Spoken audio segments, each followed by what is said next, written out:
Assalamualaikum warahmatullahi wabarakatuh. Selamat pagi, salam sejahtera bagi kita semua. Om Swastiastu, Namo Buddhaya, Rahayu, salam kebajikan.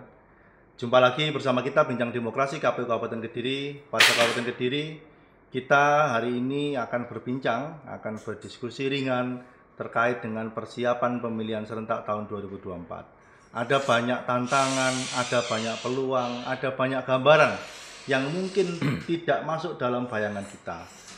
Pemilu 2024 serentak merupakan model baru dalam proses pemilihan di Indonesia. 2019 kita mengalami pemilihan secara serentak pilihan presiden dan pilihan legislatif. Tapi 2024 kita akan mengalami tambahan pemilihan serentak, yaitu ada pemilu, ada pemilihan. Pemilu memilih presiden, legislatif, dan juga DPD, kemudian ada pemilihan, yaitu memilih kepala daerah. Akan ada banyak agenda yang padat, akan ada banyak terjadi gesekan, akan ada banyak terjadi hubungan, akan ada banyak terjadi kegiatan yang saling tumpang tindih, saling bersinggungan, masing-masing punya kepentingan, masing-masing punya agenda, masing-masing punya harapan, sehingga nanti bagaimana kita harus bersikap, apa yang harus kita lakukan, dan bagaimana apapun agendanya tetap kita dalam satu frame bahwa Indonesia adalah negara kita, NKRI adalah harga mati. Maka hari ini kita akan berbincang dengan salah satu tokoh nasionalis, salah satu tokoh putra daerah asli Kediri yang sangat fenomenal. Ya, beliau adalah putra daerah, orang yang sangat memiliki pengaruh hari ini di Kabupaten Kediri, berproses di Kediri, besar lahir di Kediri, dan hari ini menduduki sebagai top leader di dalam proses legislasi atau di dalam DPRD Kabupaten Kediri. Hari ini kita kedatangan tamu Pak Dodi Purwanto, beliau Ketua DPRD Kabupaten Kediri yang sudah menjadi anggota DPR 3 periode ini Pak Dodi ya? Baru 4. Yeah. Baru 4 periode, bayangkan ya. Baru 4 periode. Jadi saya dulu kenal beliau sewaktu beliau masih di Grogol, saya tugas di Tarokan, sekarang beliau sudah ada di top leader di DPRD Kabupaten Kediri. Kita cukup berapresiasi pada beliau yang sampai hari ini masih bertahan, masih bisa konsisten di dalam mengawal demokrasi, mengawal proses pemerintahan di Kabupaten Kediri. Pak Dodi, gimana kabarnya hari ini Pak Dodi? Pangestipun saya Mas Anang. Alhamdulillah. Kita cukup bergembira karena awalnya kita cukup pesimis. Beliau berkenan enggak ya di sini? Karena kesibukan beliau, kesibukan Pak Dodi untuk bisa hadir, dan terima kasih bisa hadir di sini, bisa tukar pikiran, bisa memberikan masukan pada kita dan juga warga Kabupaten Kediri. Pak Dodi, hari-hari ini apa Pak Dodi yang dikerjakan oleh DPR, konsentrasi atau di masa pandemi ini fokus di teman-teman Dewan apa Pak Dodi yang bisa disampaikan? Yang bisa kami sampaikan pada saat ini kita memang fokus pada pembahasan beberapa perda yang sudah masuk dalam Pro-Pemperda, dan juga terkait dengan mencari solusi terkait dengan permasalahan pemulihan ekonomi nasional. Dan juga karena banyaknya refocusing ini, mungkin di tahun 2021 ini sudah ada 5 kali refocusing yang harus kita sesuaikan dari APBN dengan APBD Kabupaten Kediri. Jadi refocusing tidak hanya di pusat, di daerah pun terjadi refocusing. Yang membuat kita pusing. Enggak. Oke, hari ini kita menghadapi situasi pandemi yang pasti nanti ada versinya ada refocusing. Kira-kira sampai tahun 2021 ini atau di semester awal 2022 lah, apa harapan pemulihan ekonomi pada perspektif dari teman-teman di legislatif? Sesuai dengan arahan dan surat dari Kementerian Dalam Negeri, memang untuk APBD 2022 ini menitik beratkan pada pemulihan ekonomi nasional. Jadi terkait dengan saudara-saudara kita yang bergerak di sektor pertanian, peternakan, perkebunan, terus juga UMKM, pedagang kecil, PKL dan sebagainya, ini menjadi prioritas utama. Jadi mereka tidak akan selalu kita berikan ikan, tetapi kita harus garap mereka diberikan kailnya. Tidak dikasih makanan, tapi cari cara makannya. Ya. Karena bagaimanapun juga tempat wisata kita sudah tutup sekian tahun, makanan ataupun yang mereka jual juga sudah banyak expired. Ini yang harus mendapatkan perhatian. Oleh karena itu DPRD bersama dengan pemerintah Kabupaten Kediri sesuai dengan arahan dari pusat, kita menitik beratkan pada pemulihan ekonomi nasional. Jadi bahwa sekian banyak isu-isu bahwa Kabupaten Kediri tidak peduli pada pemulihan ekonomi hari ini terselesaikan, bahwa pemerintah Kabupaten Kediri bersama DPRD Kabupaten Kediri punya konsen yang jelas ya pada konteks pemulihan, semua digarap, pertanian, perkebunan, perikanan, perdagangan itu menjadi konsentrasi. Oke, Pak Dodi, kita ini kan mau dikatakan sudah normal ya belum, mau dikatakan masih sakit juga, hari kita harus berbenah. Apa sebenarnya yang bisa memberi spirit bagi kita agar kita bisa beradaptasi di situasi seperti ini, Pak? Apa ya menurut jenengan, apa yang harus kita lakukan sebagai masyarakat secara umum di masa pandemi ini tapi tetap berkarya, itu apa kira-kira, Pak? Terima kasih. Terkait dengan masa pandemi ini, bagaimanapun juga kita tidak akan bisa lari dari kenyataan. Betul. Bahwa kita harus juga bisa dikatakan harus bersahabat ataupun seiring dengan pandemi itu sendiri. Jadi tindakan preventif dengan mengikuti anjuran pemerintah dengan 5M itu kita terapkan agar nantinya roda ekonomi tetap jalan, pertumbuhan ekonomi tetap jalan, tetapi kita juga menjaga kesehatan masing-masing, menjaga kesehatan keluarga, menjaga kesehatan lingkungan. Jadi tidak menutup kemungkinan sampai detik ini masih ada yang positif juga. Ya. Meskipun volumenya sudah amat sangat jauh, tapi bagaimanapun juga 1.000 lebih saudara-saudara kita, 1.070 sekian lah saudara-saudara kita itu sudah meninggal karena COVID di Kabupaten Kediri. Mungkin demikian, Mas Anang. Ya, jadi bahwa di masa pandemi ini meskipun dalam tanda kutip ya sudah menurun, tapi kita tetap harus mawas diri. Termasuk vaksin ya Pak Dodi ya.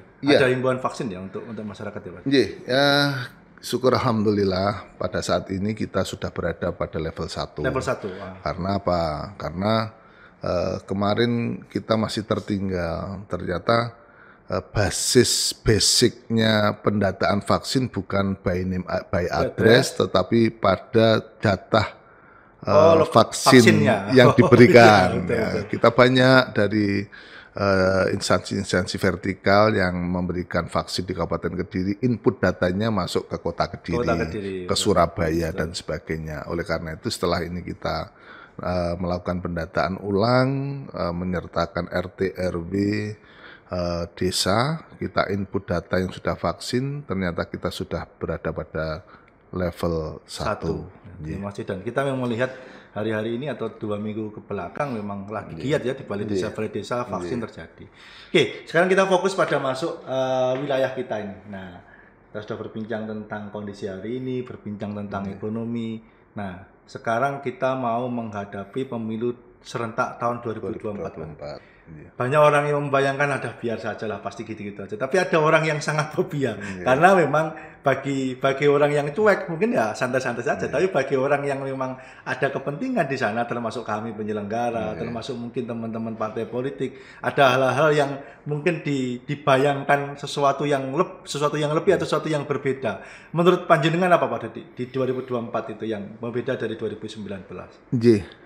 Mohon maaf Mas Anang. Kalau kita hanya membandingkan antara pemilu 2024 dengan 2019 tidak akan bisa apple to apple ya. Jadi kalau kita berbicara ini perjalanan sebuah bangsa, bahwasannya terkait dengan masalah organisasi. Ini memang mulai diawali dari Budi Utomo 2008 pergerakan, terus ada mungkin Syarikat Dagang Islam, terus ada Indija Partai, ada Muhammadiyah, terus perjalanan ada Nahdlatul Ulama 1926, terus ada lagi PNI 2027, terus ada lagi PKI juga, perjalanan bangsa ini, dan juga akhirnya di era penjajahan Jepang ada lagi Putra, terus perjalanan lagi setelah sidang BPUPKI pada tanggal 1 Juni itu adanya Pancasila, terus ada Piagam Jakarta 22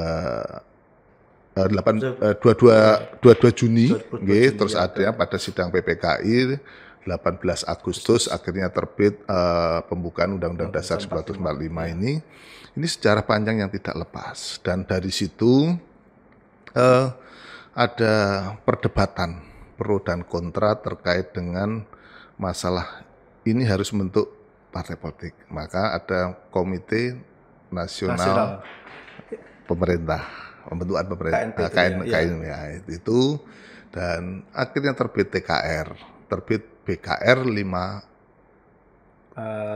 Oktober hari sekarang hari TNI, ya. Ini sebuah perjalanan bangsa dan sebagainya, dan itu juga ada terbit ngebetnya pada waktu itu harus segera diadakan pemilu, adanya maklumat nomor X karena tahunnya nggak tahu yang diterbitkan oleh Wakil Presiden pada saat itu Bung Hatta, dan ini mengharapkan segera diadanya pemilu. Nah, memang pada saat itu partai penguasa adalah PNI. Dari situ. Masih multi partai saat itu ya, karena banyak sekali partai saat itu. Belum, dari itu harapannya ada multi partai. Maka ketika itu di kabinet yang baru itu bukannya menunjuk Presiden Soekarno, tetapi adalah Perdana Menteri Syahrir. Ya, tetapi arahnya federal. Nah, akhirnya muncul multi partai pada pemilu tahun 1955. Pemilu pertama kali dengan multi partai 55. Dengan jumlah 30 berapa Mas? 8 ya? 38 atau 37 partai saat itu. 38. Nah, pemenangnya adalah 1 PNI, 2 itu kalau enggak salah Masumi, terus NU, terus baru apa ya? Kalau enggak salah NU, terus selanjutnya PKI, baru PSI. Dari perjalanan itu akhirnya ada tsunami politik pada tahun 66 itu. 66 ganti kekuasaan, akhirnya pada tahun 70 memang ada pemfusi partai. Dan akhirnya pada tahun 71 bisa dilaksanakan pelaksanaan itu, terus sampai tahun juga 77 sampai 97, terus sampai 97 ini kita sudah tidak perlu menceritakan karena ini adalah ada proses perubahan. Dan pada tahun 98 dengan adanya penandatangan IMF itu ada dan krisis moneter krisis moneter itu ada tsunami politik lagi. Ya, tsunami politik ini menjadi pergolakan, dan akhirnya pada tahun 99 dilaksanakan pemilu dengan multi partai lagi, pemilu demokratis yang pertama katanya. Dengan 42 atau 48 ya. Jumlah partainya cukup banyak saat itu ya, dan sampai sekarang ya kami ada beberapa review. Memang dari perjalanan ini harus kita ambil ada hikmahnya dan sebagainya, dan pada saat ini di tengah pandemi ini yang mestinya Undang-Undang Nomor 7 Tahun 2017 tentang pemilu ya, meskipun ada undang-undang lagi terkait pilkada, berarti mestinya pemilunya itu 1 kali, tapi ada 2 undang-undang. Dan itu juga sudah hasil judicial review, dan hasilnya ada 7 judicial review hasil keputusan MK, 3 di 2017, 3 di 2018, dan 1 terkait syarat calon. Judicial review-nya terkait syarat calon. Ada 7 ya kalau tidak salah. Dari hal tersebut memang ini sudah menjadi sebuah kebulatan bahwa Indonesia adalah cocok dengan sistem presidensial, bukan parlementer. Nah, ini yang harus kita terapkan. Dan harapan kami dari evaluasi per evaluasi ini banyak yang harus kita evaluasi. Suatu misal di 2009. Nah, kenapa jumlah suara tidak sah ini kok sangat besar. Itu dengan jumlah pemilih yang sedemikian. Nah, memang di 2019 suaranya besar, tapi jumlah pemilihnya yang tidak sah besar, tapi jumlahnya sangat besar. Karena peran serta masyarakat untuk menjadi pemilih yang baik itu juga besar. Dan yang kita perlu evaluasi buat panjenengan adalah berapa banyak saudara-saudara kita ya, yang terbanyak ada di 2019 yang meninggal dunia di dalam pelaksanaan penyelenggara ya itu. -1 H+1. Ini banyak, mungkin 800 sekian lah secara nasional. Nah, dari hal tersebut ini menjadi sebuah evaluasi. Kalau kami berdasarkan arahan dari PDI Perjuangan sebetulnya pemilu ini bisa dipersingkat, pemilu ini bisa dibuat sebuah pesta, karena pesta dibuat ceria. Pesta demokrasi. Pesta demokrasi. Jadi jangan sampai hal-hal yang terjadi pada pemilu kemarin, terutama di Pilpres kemarin yang Mas Anang katakan ini kodok, ini kampret dan sebagainya. Hewan yang pantas kita sebutkan. Yang nggak pantas. Ini tapi tidak semat pada manusia. Tidak mungkin terjadi. Bahkan yang tragis saya ketika turun pada Pilkada DKI Jakarta, orang yang meninggal aja disolatkan di masjid, sesuatu masjid tempat ibadah itu ditolak. Dimakamkan di makam umum itu ditolak. Ini sangat-sangat mencederai demokrasi itu sendiri. Maka dari itu kami berharap kepada KPU, sampai KPU ini sosialisasi pendidikan politik ini mari kita garap bareng-bareng. Dan mestinya untuk menghindari meninggal dunia tadi ada beberapa cara, memang kami memberikan saran. Yang pertama adalah sebentar Pak, itu nanti setelah ini. Oh gitu. Kita akan break sebentar. Jadi kita sudah berbincang bagaimana sejarah. Kita jarang loh Pak dapat pemateri yang bisa menjelaskan tentang sejarah pemilu. Karena biasanya kita fokus pada lokus-lokus tertentu. Nah ini kita banyak belajar. Mungkin nanti kita juga akan melibatkan sejarawan yang berbincang tentang sejarah pemilu sehingga paham. Mulai dari pemilu pertama dijelaskan, kemudian selanjutnya bagaimana mekanismenya, adanya multi partai, kemudian adanya pemfusian partai, sampai berakhir tahun 99, kemudian kembali lagi pada multi partai, dan hari ini kita sudah pada minimal mendekati ideal. Pak Dodi berbincang bahwa ada perubahan yang harus baik, bahwa proses itu sudah dialami, semua sudah berjalan, tapi kita harus ada perubahan yang lebih baik. Kita akan berbincang lebih detail bagaimana pemilu 2024, evaluasi pemilu sebelumnya agar tidak terjadi hal-hal yang sama. Pada segmen setelah ini kita akan berbincang lebih detail dengan beliaunya, karena beliau adalah peserta pemilu, pelaku sejarah, dan yang nanti juga akan menciptakan sejarah-sejarah berikutnya. Kita kembali pada bincang demokrasi, break untuk season yang kedua.